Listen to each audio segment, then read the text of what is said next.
दोस्तों, electrician theory का जो हम लोग चौथा चैप्टर देख रहे थे, उसका यह 10वें भाग का वीडियो है। 9 भाग की वीडियो इसको हमने देख लिया था। पिछली वीडियो में हमने फॉल्ट, अगर अंडरग्राउंड केबल है तो उसका फॉल्ट हम कैसे पता करेंगे, अर्थ फॉल्ट है, शॉर्ट सर्किट फॉल्ट है, तो इन सारे फॉल्टों के बारे में जाना था।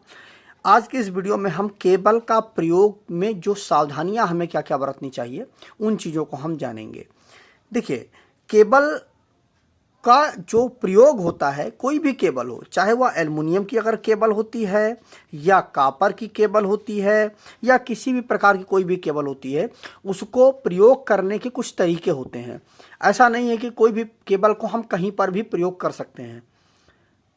क्योंकि एल्युमिनियम की एक अलग करंट रेटिंग होती है, कॉपर की एक अलग करंट रेटिंग होती है, इसके अंदर जो स्ट्रेंथ होती है वह भी अलग होती है। एल्युमिनियम की और कॉपर की अलग होती है। तो ऐसा नहीं है कि हमें कहीं पर भी हम कॉपर का भी उपयोग कर सकते हैं, कहीं पर हमें एल्युमिनियम का भी उपयोग कर सकते हैं। जहाँ पर हमें कॉस्ट कटिंग की ज़रूरत पड़ती है, हमारे पास जो बजट होता है वह कम होता है और हमें उस काम को करना होता है, तो वहाँ पर हम एल्युमिनियम की केबलों का उपयोग कर लेते हैं। लेकिन जहाँ पर जैसे कि हमें अपने घरों में काम करना है, घरों में कोई चीज़ चलानी है, तो वहाँ पर हम कॉपर केबल का उपयोग करते हैं। लेकिन जैसे कि मान लीजिए आपका घर है, तो आपके घर के बगल में जो पोल खड़ा हुआ है, वहाँ से आपको जब केबल लेके आनी है, तो चूंकि यह बहुत दूरी है, काफ़ी दूर है, मान के चलिए 50 मीटर की दूरी पे आपका जो पोल गड़ा हुआ है, तो वहाँ से केबल लाने के लिए जब आप कॉपर की केबल लाएंगे तो खर्चा बहुत ज़्यादा आपका हो जाएगा। तो वहाँ पर लोग क्या करते हैं, नॉर्मली 4 स्क्वायर mm का या 6 स्क्वायर mm का जो केबल होती है एल्युमिनियम की, उसका यूज़ कर लेते हैं।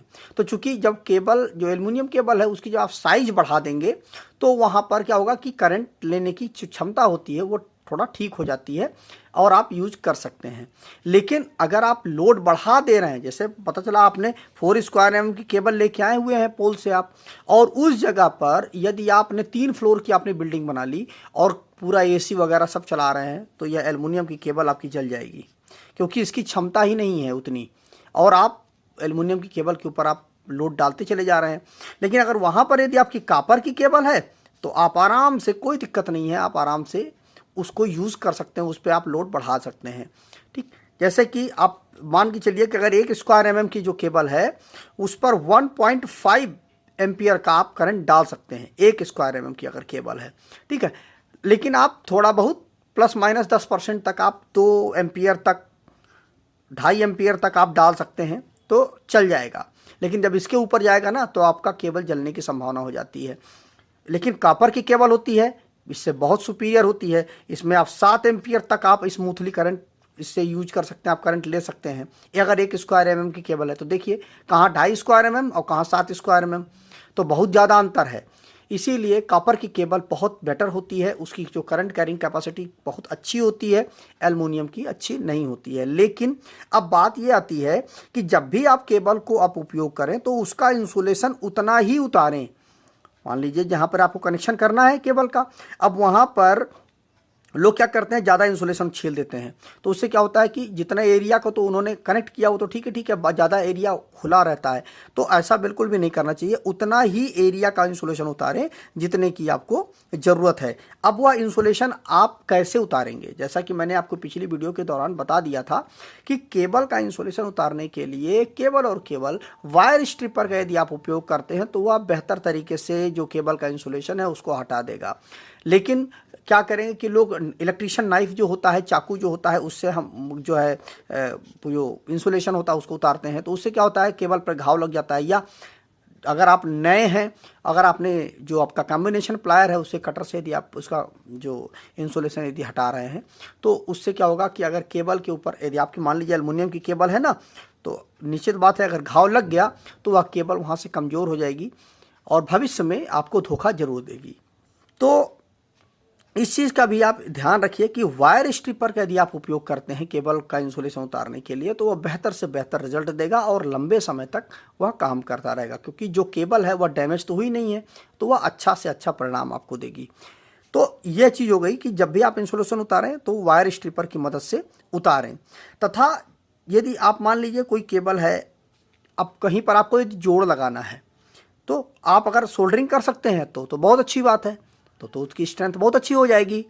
लेकिन यदि यहाँ पर सोल्डरिंग की मतलब व्यवस्था नहीं हो पा रही है, सोल्डरिंग नहीं हो पा रहा है, तो उस कंडीशन पर आप क्या करें कि यदि इनके बीच में यदि आप कनेक्टर का उपयोग कर लें तो वह बेहतर रिजल्ट देगा आपका।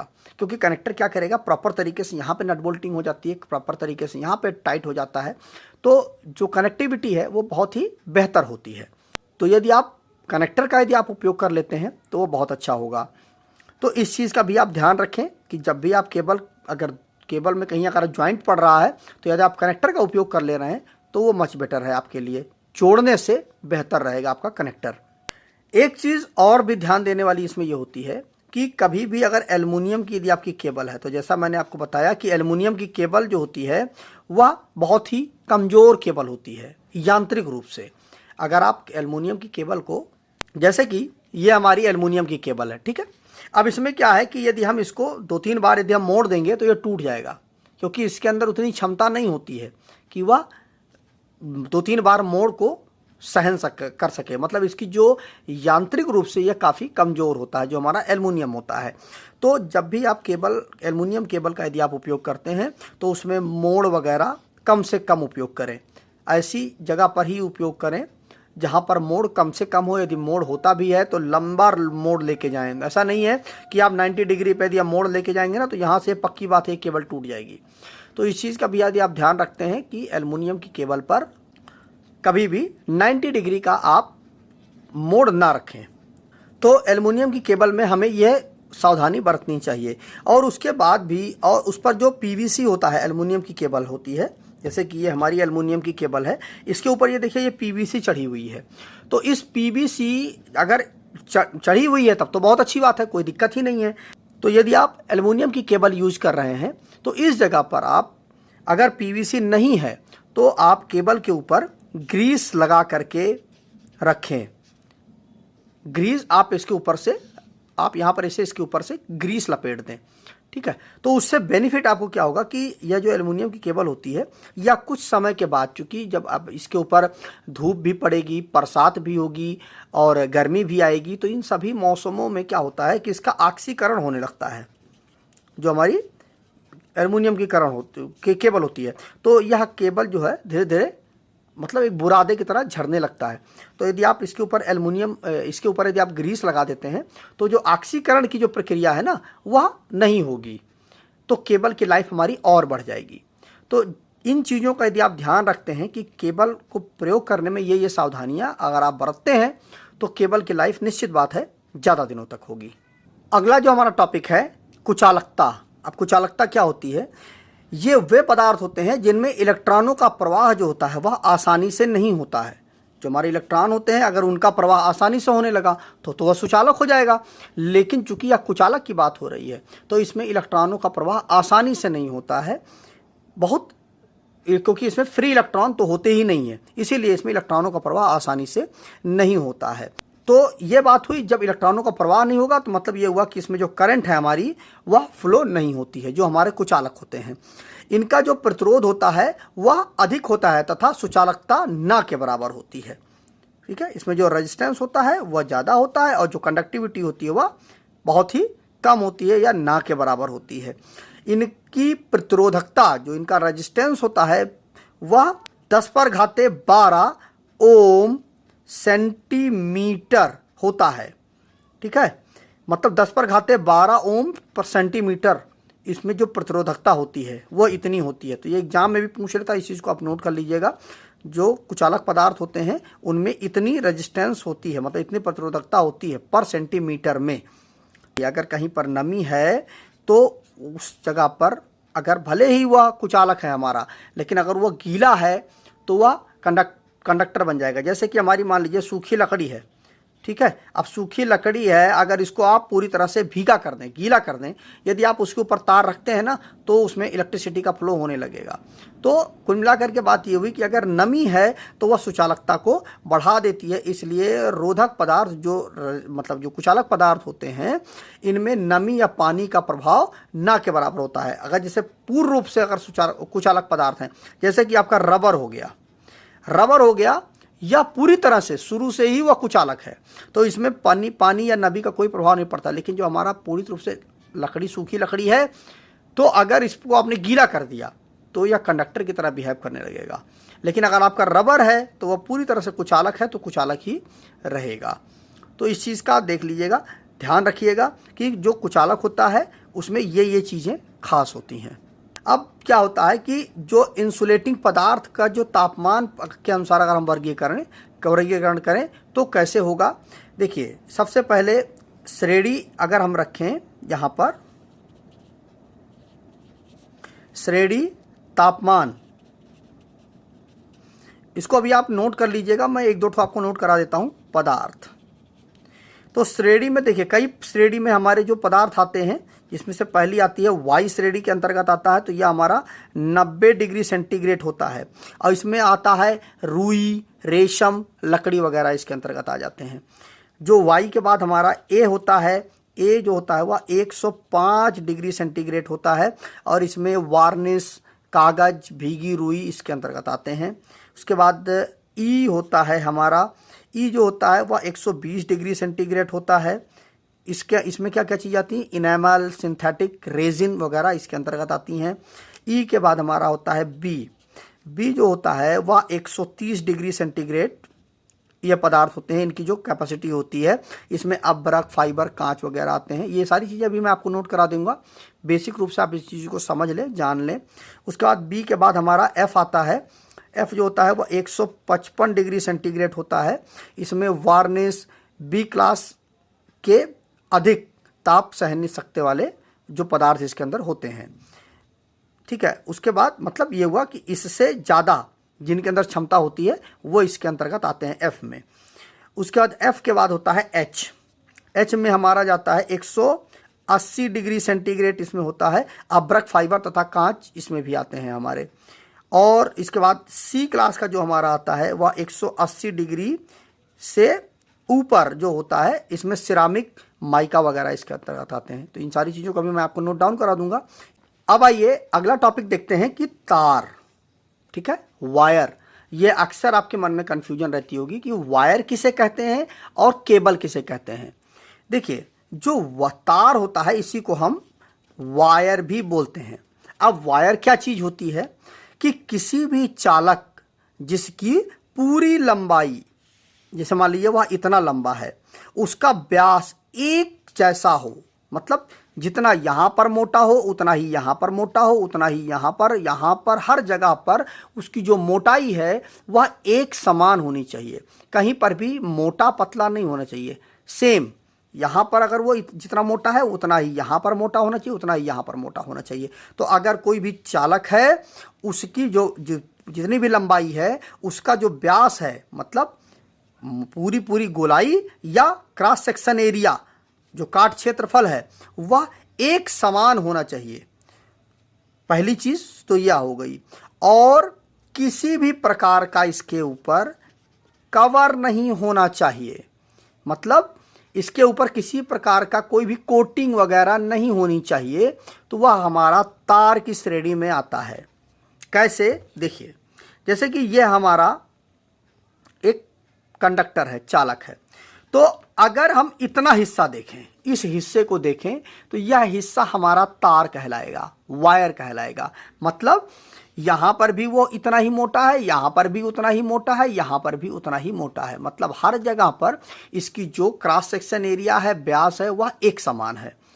लेकिन अगर आप पीछे आ जाएंगे, अगर आप पूरे को लेंगे, तो यह हमारा तार नहीं रह जाएगा, ठीक है, यह बदल जाएगा। मतलब यह हुआ कि जिसमें एक समान सब हर जगह पर उसका क्रॉस सेक्शन एरिया एक ही समान उसका व्यास होना चाहिए, और उसके ऊपर किसी भी प्रकार का कोई भी इंसुलेशन नहीं होना चाहिए, कोई भी कोटिंग नहीं होनी चाहिए, वह हमारा वायर कहलाता है, तार कहलाता है। अब केबल की क्या परिभाषा हुई, देखिए, केबल क्या होता है, सेम यही चीज कि जिसका हर जगह पर मोटाई, व्यास, क्रॉस सेक्शन एरिया एक समान होना चाहिए। ऐसा चालक हो जिसका हर जगह पर एक समान का उसका क्रॉस सेक्शन एरिया होना चाहिए, और इसके ऊपर एक इंसुलेशन चढ़ा हुआ होना चाहिए। तो वह हमारा केबल कहलाता है। यह हमारा चालक है, यहां पर यहां पर यहां पर हर जगह पर व्यास जो है वह एक समान होना चाहिए और इसके ऊपर इस तरह से एक कोटिंग हो, कोटिंग ना हो, कपड़ा ही यदि आपने चढ़ा दिया है तो वह भी हमारा केबल हो जाएगी। जो कॉटन केबल होती है ना, वो भी इसी तरह से होती है। तो कुल मिलाकर के आपको समझ में आ गया होगा ये चीज़ कि जिसके ऊपर कोई भी इंसुलेशन होता है वह हमारी केबल होती है और जिसके ऊपर इंसुलेशन नहीं होता है वह हमारा वायर होता है। अब जो हमारी वायर होता है इसमें कोर नहीं होते हैं, यह सिंपल तार ही होता है, वायर ही होता है। लेकिन जो हमारी केबल होती है इसमें कुछ, जब अब चूंकि इसके ऊपर इंसुलेशन हो गया ना तो एक के साथ आप दूसरा आप रख सकते हैं। ठीक, जैसे कि आप एग्जांपल ले लें कि जो हमारी ट्रांसमिशन लाइनें होती हैं वो इस तरह से होती हैं, हमारी ट्रांसमिशन लाइनें, ठीक है, इनके ऊपर इस तरह से तार जाते हैं। ठीक, तो इनके अंदर ये भी एक तार हो गया और ये दूसरा तार हो गया हमारा, इसमें कोई अंतर नहीं होता है। लेकिन जो हमारी केबल होती है तो उसमें क्या होता है कि 1 2 3 4 इस तरह से केबल होती है या 10-12 कोर होते हैं इसके अंदर। इसके अंदर जितने इंसुलेशन के साथ में जितने एक दूसरे के साथ चिपके हुए हमारे कंडक्टर होते हैं वो हमारी केबल होती है। तो इसमें क्या होता है कि चूंकि इस बीच में इंसुलेशन पड़ा होता है इसलिए यह केबल हो गई। और केबल कई कोर में आती है, इसमें हमारी 1 कोर भी आती है, 2 कोर, 3 कोर, 4 कोर, 5 कोर, इस तरह से कई सारे कोरों में हमारी केबल आती है। ठीक, तो अगर केबल है तो उसमें कई सारे कोर होंगे, अगर आपका वायर है तो इसमें कोई भी कोर नहीं होता है, वह सिंपल वायर ही होता है। और अगर इसके ऊपर इंसुलेशन है तो वह केबल हो गई, इंसुलेशन नहीं है तो वह हमारा तार हो गया, वायर हो गया। तो मुझे उम्मीद है कि आपको वायर और केबल में अंतर समझ में आ गया होगा। इसके बाद अगला जो हमारा टॉपिक है कि चालक के मुख्य भाग।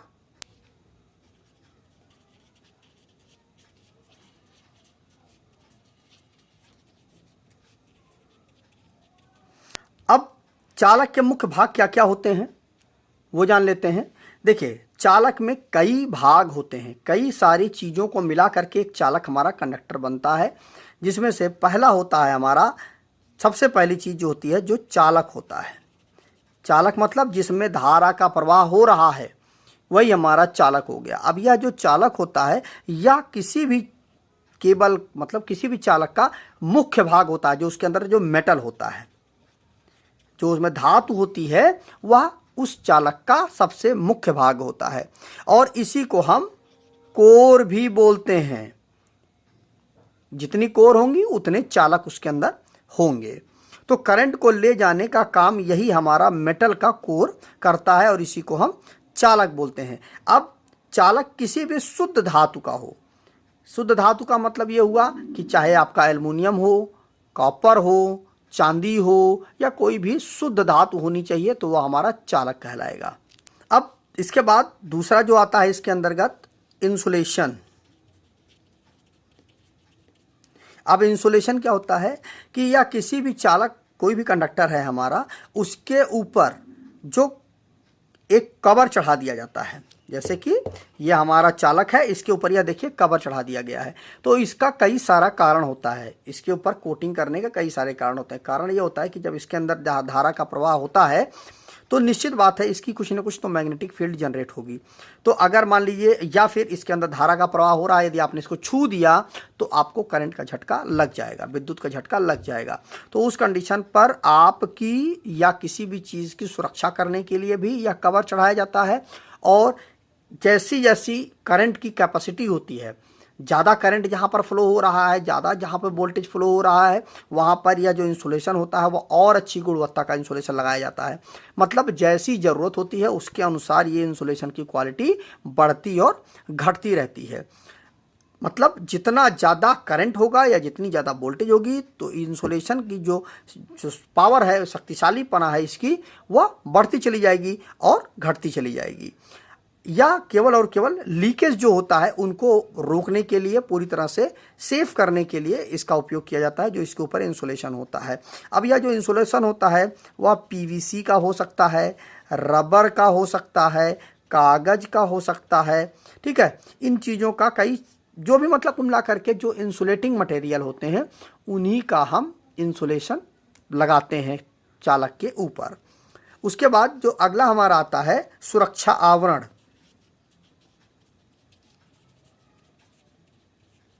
अब सुरक्षा आवरण क्या होता है? देखिए, एक से अधिक कोर जहां पर भी होते हैं तो उनको हम पावर केबल बोलते हैं।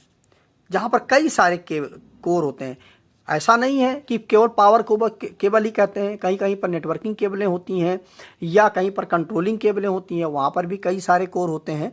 तो जहाँ पर भी मल्टीपल कोर होते हैं, कई सारे कोर होते हैं, उन कोरों को सुरक्षा देनी होती है। मान लीजिए कोई भी हमारा चाहे इसके अंदर बहुत सारे कोर हैं, ठीक है, अब इनके ऊपर मान लीजिए मोड़ा गया या इनके ऊपर दबाव पड़ गया या किसी भी प्रकार से इनको यदि यांत्रिक क्षति होती है तो केबल हमारी डैमेज हो जाएगी, ख़राब हो जाएगी। तो क्योंकि केबल की कीमत ज़्यादा होती है या हो सकता है वो जहाँ पे यूज किया जा रहा है वहाँ पे सप्लाई के कट से बहुत ज़्यादा नुकसान हो सकता है। तो उस कंडीशन पर इन सारी चीज़ों से बचने के लिए एक कठोर जीआई का, इसके ऊपर एक पतले पतले तारों का जीआई का या स्ट्रिप होती है या फिर पतले पतले तारों की तार होते हैं, उनका हम एक जाल इसके ऊपर लगा देते हैं। तो वही हमारा सुरक्षा आवरण होता है। या किसी भी प्रकार की चोट, दबाव या मोड़, हर जगह पर केबल की सुरक्षा करने का ये काम करता है। पूरी तरह से केबल को सुरक्षित रहता है। यदि यह इतना मजबूत होता है, यदि कोई गाड़ी वगैरह भी चढ़ जाती है ना, तो केबल के ऊपर अंदर कोर में किसी भी प्रकार का कोई भी दिक्कत नहीं आने देता है, मतलब न दबता है न कुछ होता है, क्योंकि यह जाल टाइप में होता है। तो यह जो सुरक्षा आवरण होता है यह पूरी तरह से केबल को सुरक्षा देने के लिए ही लगाया जाता है।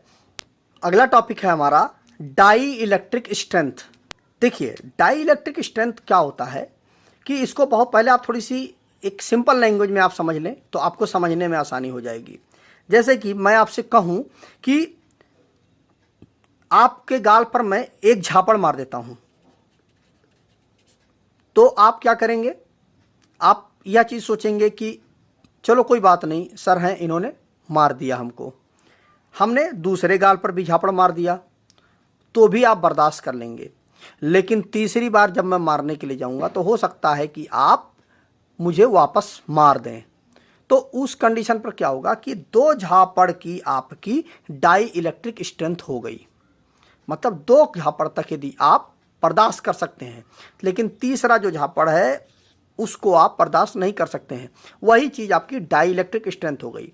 वही चीज़ हर मटेरियल के ऊपर लागू होता है, हर चीज़ के ऊपर लागू होता है कि उसकी डाई इलेक्ट्रिक स्ट्रेंथ कितनी होती है या कितनी वोल्टेज को सहन कर सकता है, वह उसकी डाई इलेक्ट्रिक स्ट्रेंथ हो गई। मतलब पोटेंशियल अंतर, जो पोटेंशियल अंतर होता है उसकी वह मात्रा जिससे ऊपर 1 मिलीमीटर मोटाई के रोधक का इंसुलेशन फट जाता है, खराब हो जाता है। जैसे कि एक एग्जांपल यदि आप ले लें कि जैसे कि यह मेरा हाइलाइटर है, तो इस हाइलाइटर के ऊपर मान लीजिए यह 1 mm मोटा है, इसकी मोटाई जो है वह हमारी 1 mm है। तो इसके ऊपर यदि हम वोल्टेज अप्लाई करें और यह जल जाए, ठीक, तो वह इसकी डाई इलेक्ट्रिक स्ट्रेंथ हो जाएगी। इसका इंसुलेशन जो है वह फट जाए, पंचर हो जाए।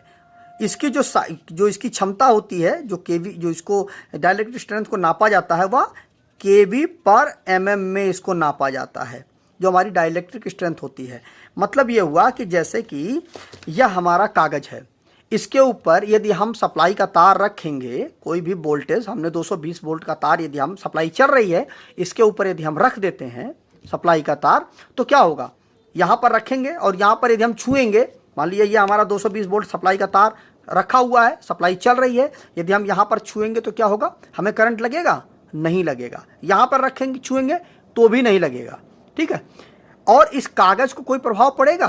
कागज को भी कोई प्रभाव नहीं पड़ेगा, ठीक है। तो यह इसकी डाइलेक्ट्रिक स्ट्रेंथ जो होती है, अब क्या करेंगे हम? इसकी इस वोल्टेज को जो है 220 वोल्ट है ना, इसको हम बढ़ाएंगे। वोल्टेज को बढ़ाते बढ़ाते मतलब केवी में बढ़ाएंगे। ये तो वोल्ट में हुआ ना, हम अभी क्या है, हम 220 वोल्ट सप्लाई हम रख रहे हैं इसके ऊपर, तो 220 वोल्ट में तो कोई दिक्कत ही नहीं है, कम वोल्टेज है। अब हम इसकी वोल्टेज को केवी में लेके जाएं, मान लीजिए 1 केवी की अगर हम इसके ऊपर सप्लाई का तार रखते हैं तो उसके ऊपर हम वोल्टेज और बढ़ाते चले जाएं, तो एक समय ऐसा आएगा कि यह वोल्टेज बढ़ करके इतनी वोल्टेज हो जाएगी कि यह कागज हमारा पंचर हो जाएगा, कागज में आग लग जाएगी। ठीक है, तो वही इसकी डाइलेक्ट्रिक स्ट्रेंथ होगी। बात यही हुई कि 1 mm की मोटाई पर 1 mm का कोई भी हमारा इंसुलेटिंग मटेरियल है, उसके ऊपर केवी में वोल्टेज यदि हम अप्लाई करते हैं तो वह केवी की वोल्टेज जिस पर 1 mm का जो हमारा मटेरियल है वह पंचर हो जाए, उसमें आग लग जाए, वही उसकी डाइलेक्ट्रिक स्ट्रेंथ हो गई। ठीक है, तो मुझे उम्मीद है समझ में आ गया होगा आपके कि यह कागज है, अगर इसके ऊपर यदि हम वोल्टेज बढ़ाते चले जाएं तो एक समय आएगा जब इसकी क्षमता जो है वह बोल जाएगी। जैसा मैंने आपको यहाँ बताया था कि 2 झापड़ आप सह सकते हैं, तीसरा झापड़ आप नहीं बर्दाश्त कर पाएंगे। तो हो सकता है 2 kV तक की वोल्टेज यदि इसके ऊपर रख दिया जाए तो इसमें कोई दिक्कत ना हो, लेकिन हो सकता है 2.5 kV या 3 kV की वोल्टेज पर इसमें आग लग जाए। ठीक, तो वही उसकी डाइलेक्ट्रिक स्ट्रेंथ हो जाती है।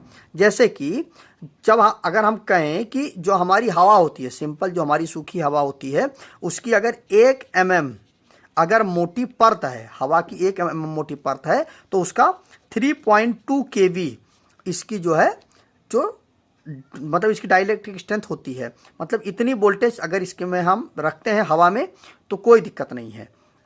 अगर इसके ऊपर यदि हम चलते हैं, जैसे ही इसके ऊपर हम बढ़ाएंगे वोल्टेज को, तो क्या होगा कि जो हमारा एयर में स्पार्क होने लगेगा, चिंगारी निकलने लगेगी और तुरंत करंट का रास्ता बन जाएगा। और जो हमारी हवा है वह एक चालक की तरह व्यवहार करने लगेगी। जो हमारी हवा है मतलब फिर वो कंडक्टर हो जाएगी। 3.2 kV तक ही उसके अंदर सहन करने की क्षमता होती है। जो हमारी सिंपल हवा है ना, अगर इसमें हम सप्लाई का तार यदि रखते हैं ना तो कोई दिक्कत नहीं होगी, लेकिन यदि हम 3.2 kV से जैसे ही ऊपर हम रखेंगे तो तुरंत उसमें चिंगारी निकल जाएगी एयर में। तो एयर की जो डाइलेक्ट्रिक स्ट्रेंथ होती है वो 3.2 kV पर mm होती है। तो इस चीज़ को आप नोट कर लीजिएगा और मुझे उम्मीद है कि आपको डाइलेक्ट्रिक स्ट्रेंथ समझ में आ गया होगा। ये काफ़ी लोगों को कन्फ्यूजन रहता है। जैसे कि अब सूखी हवा है तो उसका 3.2 होता है। ठीक है, अगर हम एस्बेस्टस का रखें तो 4.2 होता है। बैकेलाइट जो हमारी होती है उसका 17 से लेकर के 21 mm पर जो केवी 17 से लेकर के 21 kV पर mm के बीच में होता है। इसी के बीच में उसमें फायर हो जाएगा। अभी मैं बाकी कई से काम मैं लिखवा दूंगा आपको। काटन होता है उसका 16 से लेकर के 20 के बीच में होता है जो डाइलेक्ट्रिक स्ट्रेंथ होती है। ठीक है, तो ये हो गया हमारा डाइलेक्ट्रिक स्ट्रेंथ। अगला जो टॉपिक है वोल्टेज ग्रेडिंग। वोल्टेज ग्रेडिंग क्या होता है कि यह वह वोल्टेज होती है जिसे केबल बिना इंसुलेशन हानि के सहन कर सकती है। कोई भी केबल है, ठीक, जैसे मान लीजिए हमारी यह केबल है, इसमें हम उतनी वोल्टेज का फ्लो करें कि यह केबल की जो इंसुलेशन है वह हमारा डैमेज ना हो, इंसुलेशन हमारा ना जले, तो वह केबल की वोल्टेज ग्रेडिंग हो जाती है। मतलब साधारण रूप से जो भी वोल्टेज प्रयोग की जाती है, जैसे कि हमारी जो घरों में केबल हमारी उपयोग होती है वो 250 वोल्ट या 440 वोल्ट हम सप्लाई को यूज़ करते हैं, तो वह वोल्टेज जो होती है वह हमारे यहाँ घरों में जो केबल यूज होती है उसकी ग्रेडिंग वोल्टेज होती है। पॉजिटिव से लेकर के नेगेटिव और नेगेटिव के और लेकर के पॉजिटिव या फेज टू न्यूट्रल और न्यूट्रल टू फेज के बीच में जो भी वोल्टेज नापी जाती है, जो भी वोल्टेज हमारी नापी गई वह वोल्टेज उस केबल की ग्रेडिंग वोल्टेज होगी। अगर आपको यह वोल्टेज बढ़ानी है, मान लीजिए 250 वोल्ट या 440 वोल्ट है, यदि आपको वोल्टेज और यूज़ करना है तो आपको इस इंसुलेशन की जो क्वालिटी है वह बढ़ाना पड़ेगा। अगर आप इंसुलेशन की क्वालिटी को नहीं बढ़ाएंगे तो हमारी जो केबल है वह डैमेज हो जाएगी। तो जो ग्रेडिंग वोल्टेज होता है वह केबल के इंसुलेशन के लिए बनाया जाता है कि कितना वोल्टेज वह केबल सहन कर सकती है बिना खराब हुए इंसुलेशन। तो आज के इस वीडियो में हमने कई सारे टॉपिकों को देखा। अब दोस्तों इन सारे टॉपिकों को आप नोट कर लें, ठीक है, जिससे आपका नोट्स बन जाए। तो केबल के प्रयोग में सावधानी, केबल का उतना ही इंसुलेशन उतारें जितने की आवश्यकता हो, और इंसुलेशन कभी भी साइड कटिंग प्लायर से ना उतारें, ना ही इलेक्ट्रीशियन नाइफ से उतारें, वायर स्ट्रिपर से उतारें, तथा केबल को जोड़ने के प्रयास करें कि कनेक्टर का प्रयोग करें। मतलब जब भी आप केबल को जोड़ने का प्रयास करें तो कनेक्टर का उपयोग करें, जिससे पकड़ अच्छी रहती है। कभी भी एल्युमिनियम के तार को ज़्यादा ना बोड़ें क्योंकि वह टूट सकता है। अगर एल्युमिनियम का तार है और उस पर पीवीसी ना हो तो उस पर ग्रीस लगा दें, जिससे उसका ऑक्सीकरण नहीं होगा। अगला है कुचालकता। ये वे पदार्थ होते हैं जिसमें इलेक्ट्रॉनों को आसानी से प्रवाहित नहीं किया जा सकता है, अर्थात साधारण रूप से इनमें करंट प्रवाहित नहीं किया जा सकता है। इनका प्रतिरोध बहुत अधिक तथा कुचालकता न के बराबर होती है। इनकी प्रतिरोधकता 10⁻12 ओम सेंटीमीटर से भी अधिक होती है। नमी पदार्थों की सुचालकता बढ़ाती है, इसलिए रोधक पदार्थ पर नमी या पानी का प्रभाव न के बराबर होना चाहिए। अब यह ग्रेडिंग के अनुसार आप देख लीजिए कि जो इंसुलेटिंग पदार्थ होते हैं उन पर तापमान के आधार पर वर्गीकरण जो है वाई कैटेगरी का, इस तरह से आप चार्ट बना लें। वाई कैटेगरी केवल 90 डिग्री सेंटीग्रेड, रेशम, रुई, काटन, लकड़ी, कागज होते हैं। ए में 105 डिग्री होता है वार्निश किया हुआ कागज, भीगी हुई रुई। ई में होता है 120 degree centigrade enamel synthetic resin. B में होता है 130 डिग्री सेंटीग्रेड अभ्रक फाइबर कांच। एफ में 155 degree centigrade varnish B class से अधिक ताप सहन कर सकते हैं। एच में होता है 180 डिग्री सेंटीग्रेड अभ्रक फाइबर कांच। एच में होता है 180 डिग्री सेंटीग्रेड से ऊपर सिरामिक व माइका। तार क्या होता है? कोई भी चालक जिसकी पूरी लंबाई व व्यास एक जैसा हो तथा काट क्षेत्रफल गोल हो पर उस पर किसी भी प्रकार का कोई कवर ना हो या इंसुलेशन ना हो तो उसे हम तार कहते हैं। केबल क्या होती है? जिस पर एक जैसी गोलाई का इंसुलेशन चढ़ा दिया गया हो उसे हम केबल कहते हैं। ये सिंगल कोर, डबल कोर तथा मल्टी कोर में हो सकते हैं। चालक के मुख्य भाग क्या होते हैं? चालक होता है सबसे पहले जो मेटल होता है या किसी भी केबल के मुख्य भाग होता है, इसे कोर कहते हैं।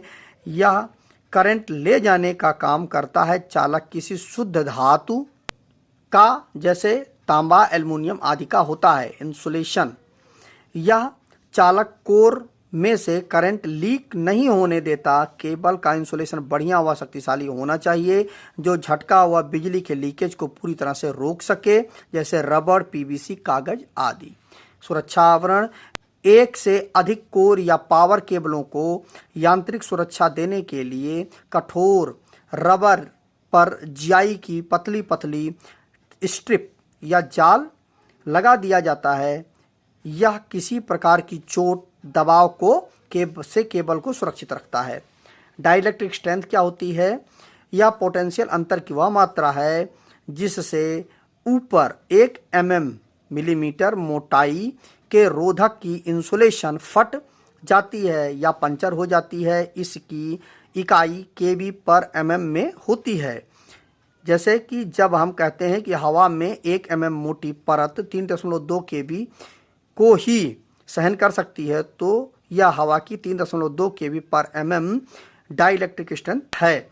अगर इससे ऊपर पोटेंशियल अंतर की मात्रा बढ़ा दी जाए तो हवा का इंसुलेशन फट जाता है और चिंगारियों के रूप में करंट का रास्ता बन जाएगा, अर्थात हवा एक चालक के रूप में व्यवहार करने लगेगा।